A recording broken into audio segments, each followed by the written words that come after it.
This is Dan Schneider. On this Dan Schneider video interview, I'm kicking off a new series that I hope to continue called Musicians on Music. My first guest is John Arthur Martinez, and the conversation will begin in a moment. John Arthur Martinez is a country and western music singer that I first encountered about a decade ago when my wife and I saw him when we were on a little getaway.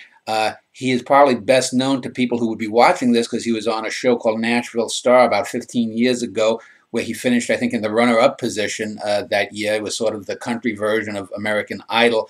But he's a terrific songwriter and a singer, and I wanted to kick off this new series that I hope to do with him. So welcome, John. If I could just ask you, can you take a few minutes, give me a little bit of background as to where you grew up and, you know, that kind of thing. Dan, it's great to be here with you and your viewers. I grew up in Round Mountain, Texas, which is in the Texas Hill Country west of Austin. In fact, I'm born in Austin, but I've spent most of my life in the Texas Hill Country. Round Mountain Hill Country, yeah. Of course, for those who aren't familiar with this, it's north of San Antonio, west of Austin, in what is now the third most visited wine region in the world, the Texas Hill Country. Yeah, Round Mountain, I know my wife and I have driven through that. It's sort of midway between Marble Falls and Johnson City, and I think it's on 281. There's only like a couple of stores. Is the town somewhat set back? Because there's probably only a couple of hundred people there. That's true. It's a ranching community originally, but these folks who are entrepreneurs in Round Mountain quickly realized years ago that they could set up honky-tonks and pool halls in the region, and at one time they had more honky-tonks per capita there than anywhere in the world when the rest of the region was dry. Mm-hmm. And as the region went wet, so to speak, as we say in Texas, and allowed the sale of beer, it became a hot spot. And so there was a major dance hall there called Ed's 281 Club, where all of the touring acts would come, and there were various smaller honky-tonks that varied in size from a single wide trailer that had nothing more than a card table where people played dominoes and a shuffleboard table, honky-tonks that are the subject matter of some of my songs, like the Lazy A and the Diamond Shamrock, Sharp's Cafe, etc. Yeah, I know my wife has your CDs. One of her favorite songs is Purgatory Road, which is a road near just south of Wimberley, going towards Canyon Lake. Yes, and that song takes me from 281 Blanco through what is known as Devil's Backbone, the winding part of the road. Very dangerous part of the road, which is why they call it Devil's Backbone. And there's a tavern there on the way to San Marcos, which is where I went to college. I went to what was then known as Southwest Texas State University and is now called Texas State University. Yeah. So that song is very much said in this location. In fact, when I was driving from Blanco to San Marcos, I went, of course, through Devil's Backbone. I passed Devil's Backbone Tavern. I crossed Purgatory Road, which leads you to New Braunfels, and I continued on into San Marcos, where a train was coming across the railroad tracks, and it led to the song, the title track from the Purgatory Road CD. Now, I grew up in New York City. You were born a few years before me. The 1960s, there wasn't much country music influence on television. Was local, at least nationally, was locally in Texas, were there a lot of shows where performers could perform? Like, we know of the Grand Ole Opry. Back in the 60s, there was Hee Haw with Roy Clark and Buck Owens. That was the only country music I really ever heard. What were the things that in your childhood got to you? Was there a lot of country music on television where you grew up? Not really. Most of the country music was driven by radio, and country music is still driven by radio. At least the popular top, they say top 40, but it's really top 15 country that you hear on the radio. that comes out of Nashville. Mm-hmm. But you know, of course, recorded music. I've had record collections, extensive record collections since I was a very young man, and I remember what I didn't have, I would listen to from the neighbors down the street. Once I moved from Round Mountain to Marble Falls, I remember the neighbors had a collection of Hank Williams' greatest hits, and that was really a life changer. Mm-hmm. When you hear a fellow like Hank Williams putting together lyrics and melodies, you realize that, you know, that's some pretty special stuff. And so that was my driving force. My mother loved Hank Williams. Mm-hmm. She loved. She also had Marty Robbins, and then she had a few others that were on the Mexican side, like Cuco Sanchez and Antonio Aguilar. And so all of those were influences in my life. So when I describe myself to people who, you know, I guess out of necessity, because I wear a hat and wear boots, and because I have a Texas twang, they label me a country and western artist. But as you remember from the live shows, we include things that are what are more Americana and more Texana in nature. Some of them are Tex-Mex, some of them are bossa novas. As you recall from the Purgatory Road CD, there's even a bossa nova on the recording. So, you know, I think I'm a mixture of all things that have influenced me, not just the country. And when people say country and western, not just the western as well. Western, of course, is western swing, the swing part of country music that Nashville largely ignores, and we don't in Texas. Yeah, I know that I was going to just ask you before you brought it up, but with a name like Martinez, most people probably would think that, you know, from Texas, with the last name of Martinez, that you're going to play salsa and just Mexican music. But, you know, you do go sort of all over the place. The one thing I know that in the last 20 or so years is country music has become more pop with the success of someone like Shania Twain and Faith Hill and I guess now Carrie Underwood. Yet your music seems more rooted in, I guess you would call traditional country themes. Is there any kind of like musical tension that goes on between sort of country artists that look at country music as maybe performed in the 50s or 60s as the real country versus, you know, the pop country that, you know, is now so dominant? Well, I think music evolves. The music of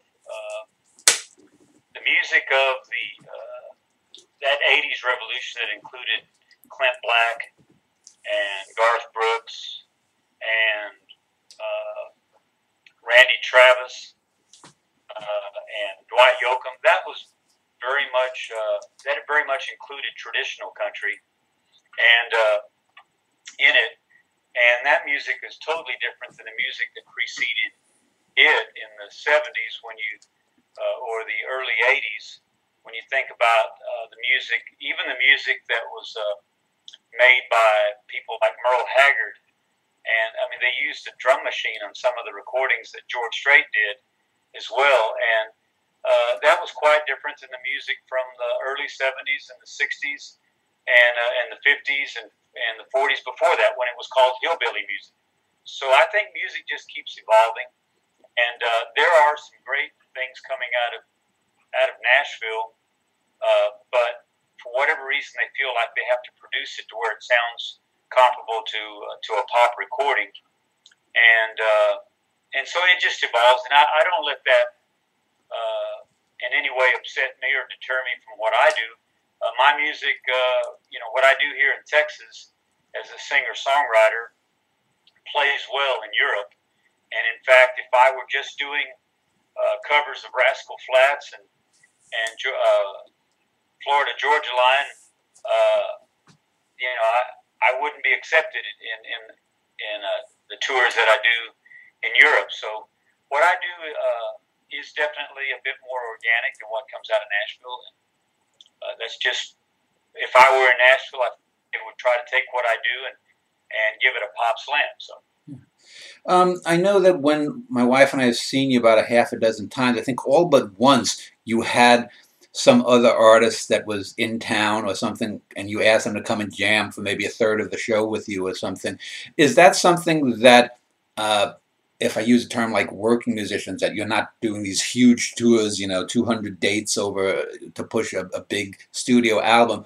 Is that something that a lot of people on the road do generally? Is that if they're in the hometown of a person that they've worked with before and they come to see them, that they invite them on? Because it always seems interesting to see the mixture that comes, the mixture of styles that comes when someone you wouldn't expect comes on stage. I think the reason that I do that in the hill country in particular is because I make a living in this region, the region from, say, Lake Buchanan region to just north of San Antonio, from Fredericksburg to the region surrounding Austin and San Marcos. That is my home turf, and because I play so often in this region, then what I'll do is, I'm a Gemini. I have many different sides of me, so the shows may take a different slant when I invite a different musician to the stage. I've been playing for over 20 years with a bass player named William B.B. Morris, who has recorded with Merle Haggard and Willie Nelson and toured with Freddie Powers. And when BB's on the stage, we tend to do quite a bit more to the Western swing things, the jazz chords. Mm-hmm.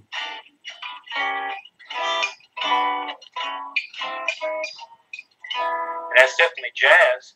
And so we do a lot of the Western swing stuff with BB.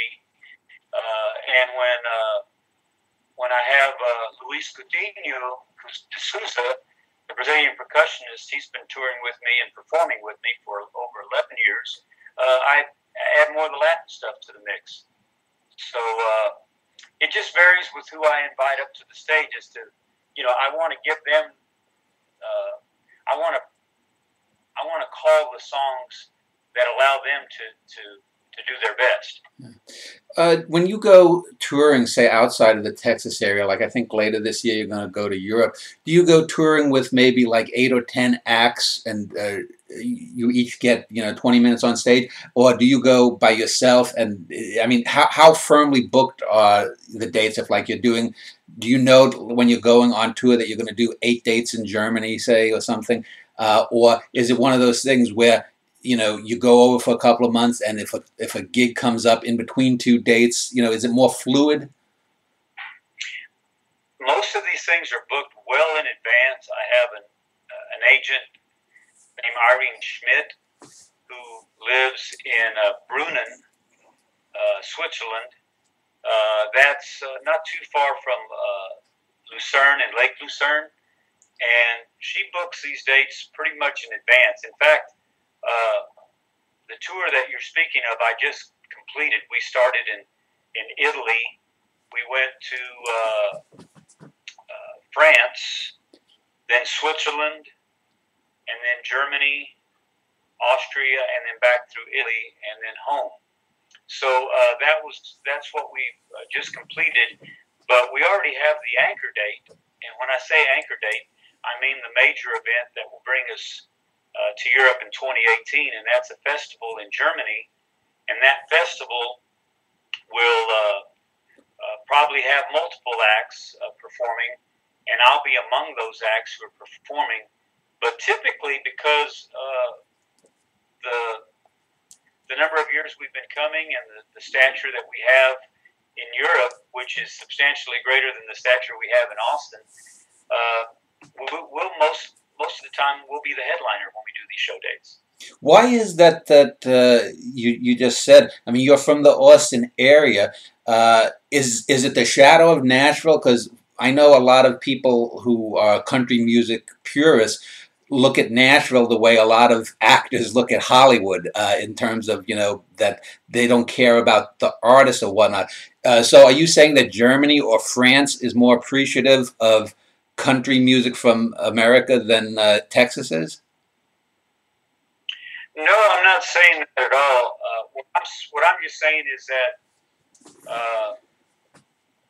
for whatever reason,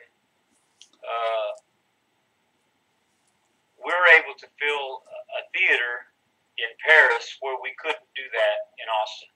And I'm not saying that they're more appreciative. I mean, there are acts in Austin who are able to fill theaters, but I submit that those acts are probably not the ones who play there every weekend. There may be a few exceptions, like Bob Schneider, who play there often and still are able to fill large venues.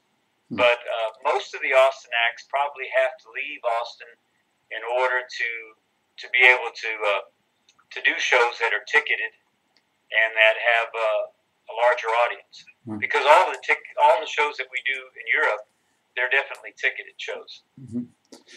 Let me ask about songwriting. I grew up in the 1970s, and I was mostly a hard rock fan. I listened to some top 40 pop or whatnot, and generally speaking, most pop songs are going to have a lot of cliched lyrics about love lost and gotta get her back and that kind of thing. And country music too often has song titles, long song titles, where they indulge in the kind of worst kind of cliches. But a good song can make the music sort of work against what's actually being said that isn't that trite. If you have an idea for a song, and let's say the song lyrics come to you and it's something that's been said 1,000 times before, do you purposely think of how can I make the music reinvigorate that cliche, or how organic is a songwriting to you? Does the lyrics always come first, or is it the music? Or I would say that most of the time, the idea and the lyrics come first, and then the music. As I pick up the guitar, then the music helps me to find a way to finish the song. The music will lead the song into different directions. You were mentioning earlier that different chords can evoke different emotions and lead a song into different directions, and that is so true. I mean, if you think of a song like with just a normal C chord, and Hank Williams has used the major chords in many of his songs, and so have a lot of great people over the years. But just changing that chord slightly will give it a slightly different emotion. That sounds a lot different than, that's just a C major. That's a C major seventh. A C ninth will lead you in a different direction. A seventh. As you can see, they all sound a little different, and so the mind can't help but be moved and triggered to go a different direction when you use different chordings. And interesting, you brought up that the 70s. I think there was a great moment in musical time when those great 70s singer-songwriters were at the top of the charts. I mean, you would have somebody like James Taylor, like Cat Stevens, like Gordon Lightfoot, with Simon and Garfunkel. Yeah. You had great singer-songwriters like Merle Haggard in the countryside. I think it was an amazing time period for songwriting, that period of the 70s, and it definitely influenced me a lot as well. Yeah, I'm not a musical expert. I don't know the vocabulary. People can talk about chord changes or whatnot. But I read an article on Google 6, 7, 8 months ago where they ran through a computer top 40 hits, both for the pop charts and for the country music charts, and I think even for the new age music kind of charts. And they said that they thought that the computer showed that most of the hits, most of the top 20 or so songs of the last 20, 30 years have gotten far simpler. They're not as complex and interesting in terms of chord changes, that you get the same repetitions over and over again. In other words, that the songs today that kids listen to are just more repetitive. Yeah, yeah, yeah, yeah, yeah, yeah, yeah. You won't get the complexities of whether it's Led Zeppelin or Johnny Cash or a Gordon Lightfoot that you did 40 years ago. Do you think that, or from England, you somebody like Al Stewart, who was writing the Year of the Cat, which is poetry. It's or somebody like Don McLean, who's writing a song like Vincent. Yeah. That's just amazing stuff that you wouldn't hear today. Well, Not on the radio. I mean, you might hear it from a folk singer or an Americana artist, but you won't typically hear it on the radio. Yeah, I know. And the thing is, I know when just about a month or so ago, just as my wife and I accidentally encountered you, we were in Bernie, Texas, and they were having some festival. And I don't know if you know this fellow. I met a songwriter called Lee Winwright. I don't know if you ever heard of him or know him. And he was really good and interesting. And yet, like you, he's put out a few independent records and whatnot. And yet, and this is nothing against someone like a Carrie Underwood or some of these big stars, their stuff seems just so formulaic. And I just wonder, why do you think that the music industry, and this is aside from country, we can talk pop or new age or whatnot, why do you think people don't want to be sort of challenged when they listen to their music anymore? Why don't they want a little bit more complexity? Do you have any ideas? I think that I think there's a couple of reasons. They want to follow the ones who've already been successful, and they want to emulate those who have already been successful, and so that's why you hear things that sound so much the same. And I mean, there are a few exceptions, I think. Like when you hear a Zac Brown band recording on Top 40 Country, I mean, it's him. He has 3- and 4-part harmonies, much like a group like Crosby, Stills, and Nash and Young would have had in the pop, rock, pop, folk world years ago. And he's playing a Spanish guitar with nylon strings instead of just a normal acoustic guitar. So you have exceptions to the rule where people are trying to do things a little differently and with innovation. But in order for Zac to have had that kind of success, he had to first come up with a song like Chicken Fried that had a lot of those things that touched on all of those, as you call it, cliches in country music that that attract the listener. Mm. So, but that early success allowed him to do these other things. Mm. But there aren't very many like Zac that can come on and you immediately know who they are. I mentioned earlier that you were on a show called Nashville Star, and this back in the early '00s, 15 or so years ago. This is when American Idol became big, and then Nashville Star, I think, came on a year or so afterwards. And then you still have shows like The Voice and Simon Cowell's new show where people get to do all sorts of things besides singing. But obviously, getting exposure on national television is a good thing. But do you think overall that did you have any expectations that you could win, or did you just want to get as far as possible because you probably knew that they wanted to have some teeny bopper kind of singer win or something, Well, you're very perceptive.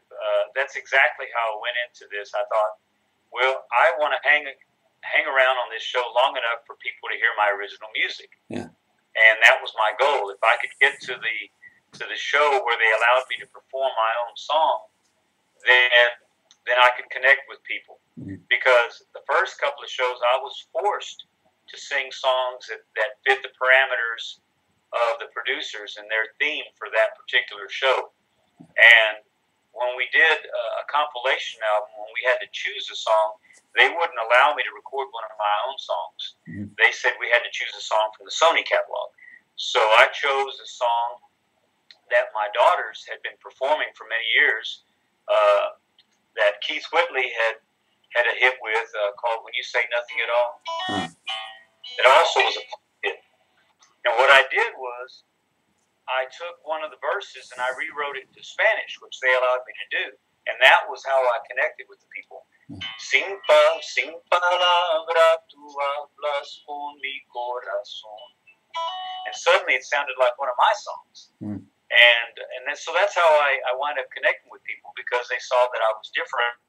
You know, I had a Spanish surname. I could sing songs in Spanish, but yet I was legitimately a Texas country artist. So, and then when I wound up making it through the whole season to the finale, it surprised me as much as it probably surprised some of the producers. And so I really had no aspirations that they would want somebody who was already in their 40s.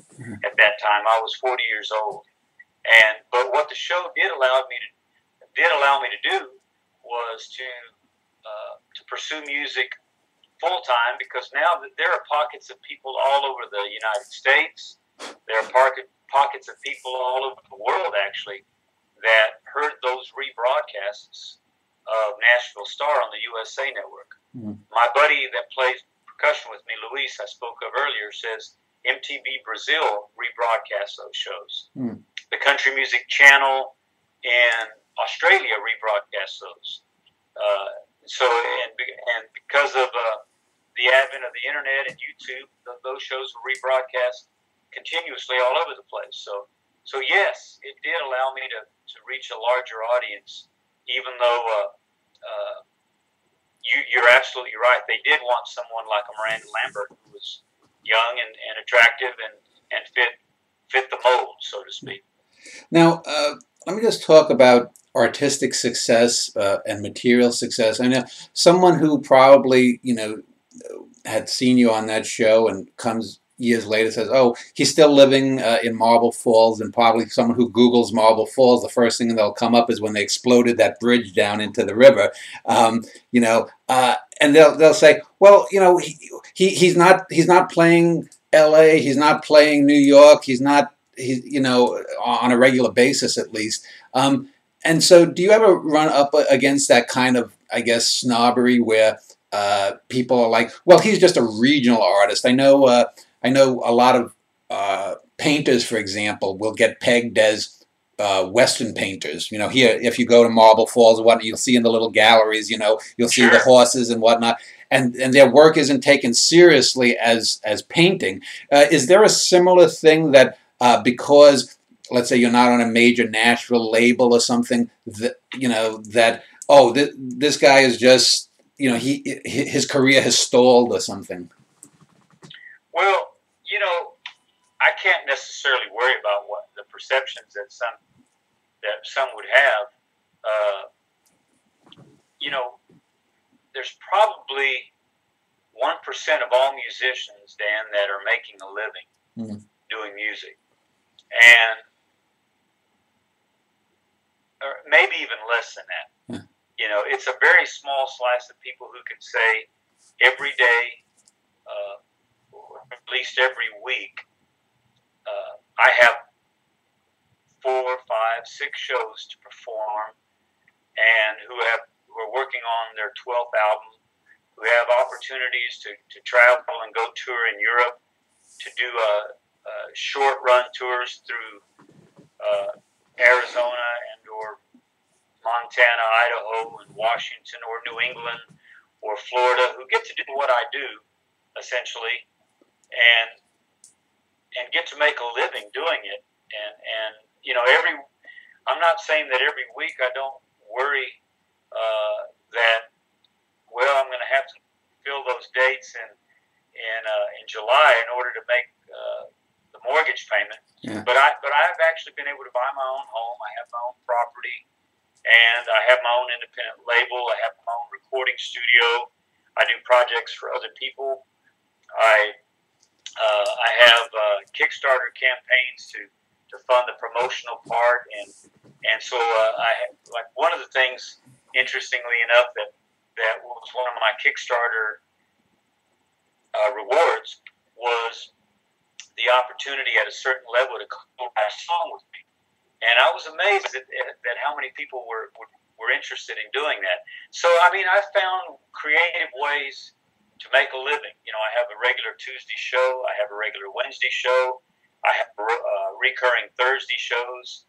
I have recurring and rotation of Friday shows. I've partnered with the Texas wine community to do regular shows and events for their wine club members, and so these are interesting ways where I'm able to go and make a living doing my original music. Yeah. So, you know, frankly, I can't worry about the perceptions that someone might have in LA or New York. It's just not important to me. Yeah, I know. My wife and I are writers, and there's the same thing in writing. I've done now over 20 interviews with actors. Some of them you'd probably recognize from, you know, minor roles in films, and most actors. I did. I looked. Yeah, yeah. Let me just ask you, because I get a lot of emails from young kids about writing and what art is, and you know, my advice is always, you know, don't worry about being famous. Don't worry about making money. If you're an artist, there's something within you that impels you to do it. And for me, art translates reality. If I write a great poem, if an actor puts on a great performance, in your case, if a musician plays a song that gets to someone, a person has a new way of seeing things or a feeling about things or dealing with things. Maybe their girlfriend left them, maybe they lost a job, maybe their mother's dying of cancer, kind of thing. But that moment that you can provide in writing or in acting or in music can get them through. Does that make sense to you as an artist, or how do you define your art and why you do it? Well, I agree with you that you can't worry about the money and create great art. That's the driving force, and you're going to wind up just writing those songs that were totally repetitious, that follow a formula that you were mentioning earlier on pop and pop country. But that said, I still have to work making a living. After I've written the song, I can't think about that while I'm writing the song. Interesting, you were talking about the perceptions of success and whether things have stalled, and you can't be necessarily worried about those things as well. You know, when I think about all those things that have happened to me over the years, as an independent artist, the Nashville Star, part of it was probably the thing that reached the most people. But having had an artist like Flaco Jimenez include one of my songs on a Grammy-winning album, that is something that I think any artist any songwriter would love to have. To say, I'm a songwriter, I've had a song on a Grammy-winning album. I think that is just as significant to me as having been on Nashville Star, even though it didn't reach as many people. Flaco Jimenez being the award was for best Mexican American performance. That's not going to reach as many people as best pop vocal or best pop recording. And some of the other amazing things that I feel are so significant. For instance, having a song that was used to reawaken the crew on the mission Atlantis that set the record for longevity in space for a female astronaut. That was a monumental moment in American history, and my song was that song that they used to reawaken the crew that was broadcast on the NASA television channel and rebroadcast on CBS radio and Fox News, etc. And those are amazing times, and I feel like I can smile and say, what I'm doing is I'm not doing in vain. You know, there's been some milestones that are significant. You mentioned Latin America, and you just mentioned Flaco Jimenez. I mentioned that you're going to be touring Europe. Have you ever done tours of South America? Are you going to? And how because you mentioned, I think, Brazil, you said replayed Nashville Star. What, if you've ever gone there, what has been the reception there? Well, I've gone into Mexico and Belize, but not any further south. And the Because I'm response, thinking Argentina has the Pampas. I would think, are they big on country music down there? and there have been invitations for me to perform there that haven't been substantial enough for me to accept. And I was just talking to Luis. I bring him up. I brought him up several times. Our Brazilian percussionist. He lives in Austin. He's from Rio de Janeiro. And so I said, Luis, we have to make a goal that within the next year we're going to figure out a way to have you return home to Rio de Janeiro and where we can do some shows. And he agreed we're going to have to make that happen. So yes, that's on my mind. Mm-hmm. And there are country music fans and populations that follow me on social media. And oddly enough, Argentina has there are many from Argentina. And there are many from Brazil because of my relationship with Luis. So yes, I think I should take advantage of it. No, I haven't done that yet. Let me just talk about the difference between electric music and acoustic music. I know that when you perform live, most of the time you're playing an acoustic guitar. Do you record mostly with acoustically, or do you use electronic music at any point? How diverse is it? I mean, will you, if you hear something, I don't know, if you were to hear some Eskimo music and there was a nice beat to it, would you inquire? I mean, how much do you bring into your music from outside influences? Well, I was very frustrated when I actually did some electronic looping on the album that I did on Dual Tone Records.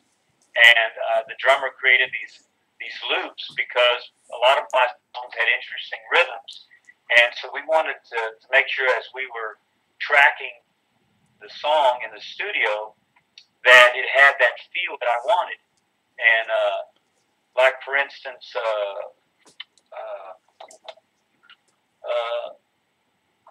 there's a song on that album on Dual Tone Records. It's kind of got a very Latin feel.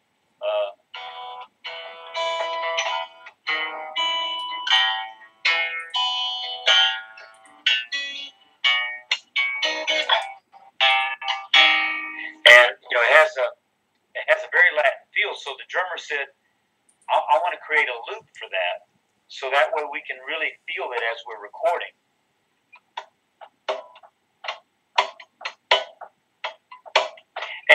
And I said, and so as they played that recording back, I loved that loop, and I wanted them to include the looping as part of the recording. And they said, "Oh no, we can't do that. We don't do that." And I was very frustrated because I didn't have the final word on that recording. But in my own recordings, I've done some looping. I've had I created a percussion thing where there was a clave and a shaker and a percussive bell, and I've created loops on my own independent recordings. So yes, I do like to try to do things that are a little bit outside of the box. And you can do that with your own recordings, but when other people control it, sometimes you can't. So, interesting question. What, you're in your mid-50s now. Are you one of those people that wants to perform till you drop, 80 years old, 85 years old, still playing at the venue, still picking the music? Or do you see, 5, 10, 15 years from now that you want to maybe, I don't know, just relax and retire? When you think about some of the people like Willie Nelson, for example, I'm probably going to be more like a Willie Nelson than somebody who announces that I'm going to retire at this time. I mean, I write songs, I play guitar, I record songs, I get to see the world. There may come a time when I don't do as many dates. Like right now, I'm probably doing 270, 280 dates a year.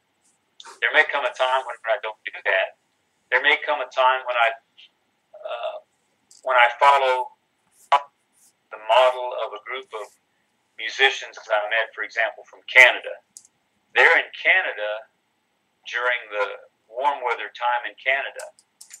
And during the cold weather time in Canada, they found an expatriate community in Mexico, near Ajijic, Mexico, and they come and they perform there during that time, and that's their life now, and they're quote unquote retired, so they don't perform as many shows, but they have this dual existence, and I would love to do something like that, maybe in Belize, or maybe in one of the expatriate communities like San Miguel de Allende, where I've performed before, and I think they would, the folks would be receptive there to that. So that would be the way I would retire. I mean, yesterday, for example, I worked on a song. I worked on some business things. I had to get an invoice and a contract to somebody. I went to the tennis court and I played tennis for an hour and a half, and then I did my gig. And I'm, that's not a bad life. So I'm not sure I necessarily am in a hurry to retire from that. When you encounter young musicians or whatnot, do they ask you mostly about what it's like to write a song or how to do song stuff, or do they mostly inquire about the business aspect? How many days on the road do you have to appear? How do you network, I guess, to get see if you can get onto a major label? And do they ask more, I guess, artistic questions, or is it more about them just trying to make it in the business? Every year I'm part of a mentor group that is mentoring high school seniors who are looking to make a career in music. And of those, there's probably usually 12 or 15 that I oversee and visit with. I would say that half of them probably have already conceded that they want to do things from the educational perspective. Maybe they want to be a teacher, a music teacher. But the other half is still, they have a sparkle in their eyes, and they want to make it somehow as an artist, somehow as a songwriter, somehow as a performer, perhaps as a musician, or perhaps someone on the production side of music. And so I counsel them that it's very possible in this day and age to do that, but they have to be prepared to handle every aspect of the music business themselves if they're going to do it independently. Mm-hmm. Otherwise, they have to move to a music center that has that infrastructure in place. And if they choose to go that route, then there's only a very small percentage of people who are going to fit down that funnel. And they have to be prepared that they may have to have a plan B if the major label doesn't buy it. Mm-hmm. That's so. I tell them you can do it the traditional way of you go to Nashville, you go to LA, you go to New York, and you get that big deal. But boy, those deals don't happen very often anymore. Well, just a couple more questions to end the interview, because I know you've got some other things to do. But let me just ask you about in the arts in general, and this is beyond music. You have things like the National Endowment for the Arts, and there are artists and painters, writers, or whatnot that think that the government should give more money to the arts. I've always been on the fence about that, because I often think that the best people don't get that. It's the people who can network better than actually make good art. Do you think that society, culture as a whole, would be better if there was some kind of way that someone who is making music, let's say, that's great in a relatively little known form, not something that's going to sell 1 million units for a song, that society, it's in the society's best interest to help that person make that music for the cultural good? Or do you think it's more a free market thing? Well,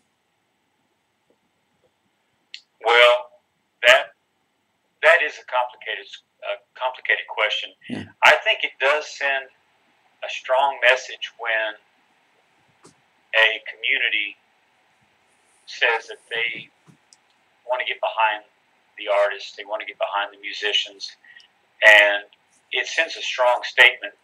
And for instance, how musicians are received in Austin, where you have the Sims Foundation and you have the Health Alliance of Austin Musicians.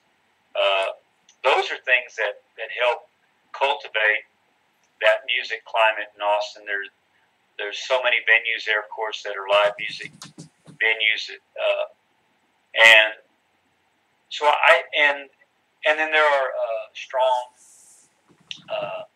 there's a strong PBS station, and there's a strong public radio station. Austin City Limits. Those, of course, have received national funding. I think it does send a strong statement that this is a community that's behind the art, behind the music.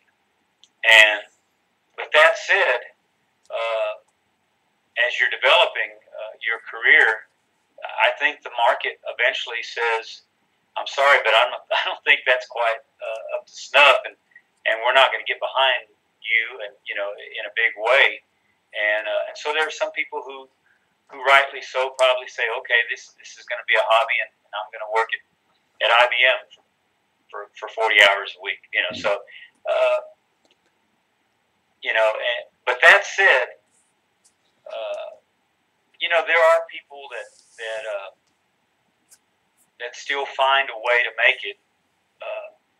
Even working day jobs early on in the career. I worked at Katz's Deli in Austin as a waiter, and I worked as a sheetrocker's assistant on a job site was building condominiums in San Marcos, and I dug holes and built fences on my summer vacations from college. So I washed dishes at a restaurant. I mean, there's different things you have to do to make ends meet while you're struggling.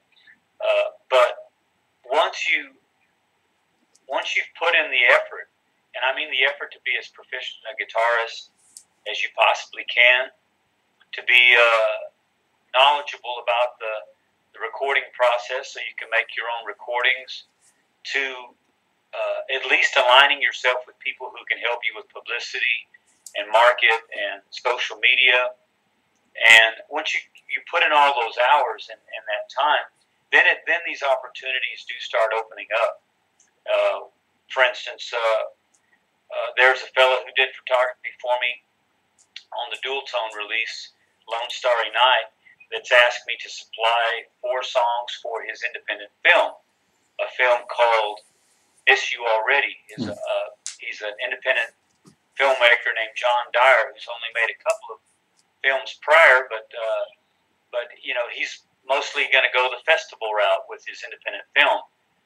So as a businessman, I realized that he didn't have the budget to pay a significant amount for the songs. So in return, he's going to do a professional music video for me.